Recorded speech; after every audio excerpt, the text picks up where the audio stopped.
जय श्री श्याम दोस्तों, एक प्यारी सी कहानी के साथ। एक बार महाकवि कालिदास रास्ते में जा रहे थे। उन्हें बहुत तेज प्यास लगी तो वह पानी पीने के लिए पनिहारिन के पास गए। वह पनिहारिन पानी भर रही थी। कालिदास बोले, हे माते, मुझे पानी पिला दीजिए, मुझे बहुत तेज प्यास लगी है। तो जैसे ही आप मुझे पानी पिलाओगे आपका बड़ा पुण्य होगा। एक प्यासे को पानी पिलाना बड़ा पुण्य का काम होता है। पनिहारिन बोली कि बेटा, मैं तुम्हें जानती भी नहीं, तो फिर भी आप अपना परिचय दो, मैं तुझे पानी पिला दूंगी। कालिदास ने कहा कि माता, मैं तो मेहमान हूँ, कृपया मुझे पानी पिला दीजिए, मैं अभी आया हूँ और अभी चला जाऊँगा। पनिहारिन बोली कि तुम मेहमान कैसे हो सकते हो? संसार में तो दो ही मेहमान है, पहला धन और दूसरा यौवन। इन्हें जाने में समय नहीं लगता। अब तुम बताओ, सत्य बताओ कि तुम कौन हो। तो कालिदास को बड़ा अचंभा हुआ सुनकर। उसने कहा, अब मैं अपना क्या परिचय दूं? मैं तो यहाँ आया था और वास्तव में सच्ची बात तो यही है कि असली मेहमान तो धन ही होता है, वो किसी के पास नहीं रुकता।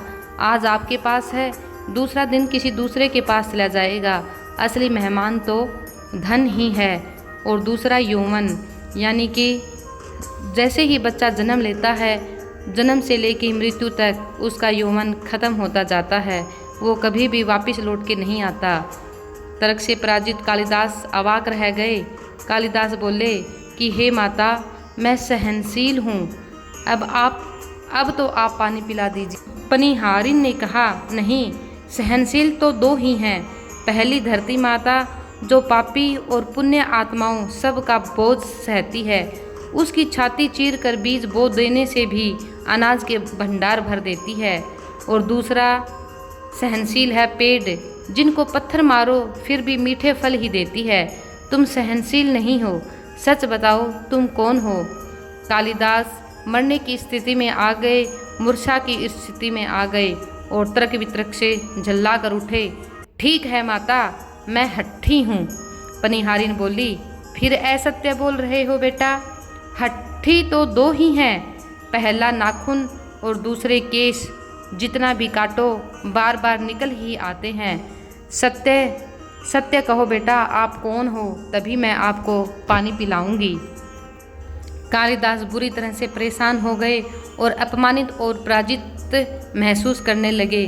फिर कालिदास ने कहा कि हे माता, फिर तो मैं मूर्ख ही हूँ, कृपया मुझे पानी पिला दीजिए, मुझे बहुत प्यास लगी है।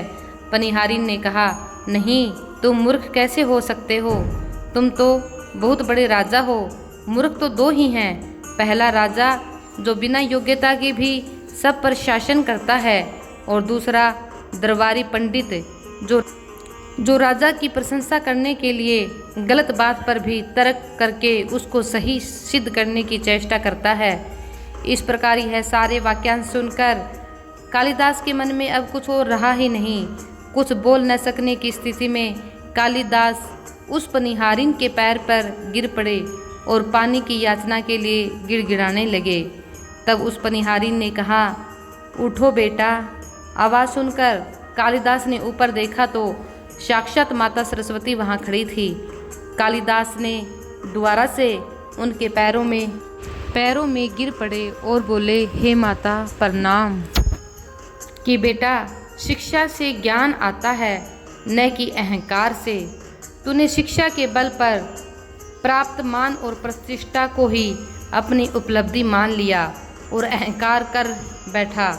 इसलिए मुझे तुम्हारे आंखें खोलने के लिए ये सारा नाटक या स्वांग करना पड़ा। कालिदास को अपनी गलती समझ में आ गई और भरपेट पानी पीकर वे आगे चल पड़े। तो दोस्तों, इस कहानी से यही शिक्षा मिलती है कि अपने आप में पूरे गुण मत देखो।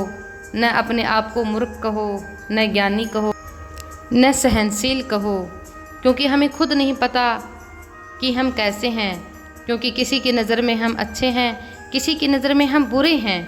तो हमें सिर्फ अपने कर्मों पर बल देना है, न हमें अपने मुख से प्रशंसा करनी है, न हमें अपने अंदर कमियों का दूसरों के सामने बताना है, न ही हमें अपने अवगुण नो का बखान करना है और न ही हमें अपने गुणों का बखान करना है, क्योंकि हमारा हर कर्म भगवान देखता है और उन्हीं कर्मों के अनुसार हमें सब फल भोगने पड़ते हैं। कहानी पसंद आए तो शेयर, लाइक और सब्सक्राइब ज़रूर करें। जय हिंद, जय भारत।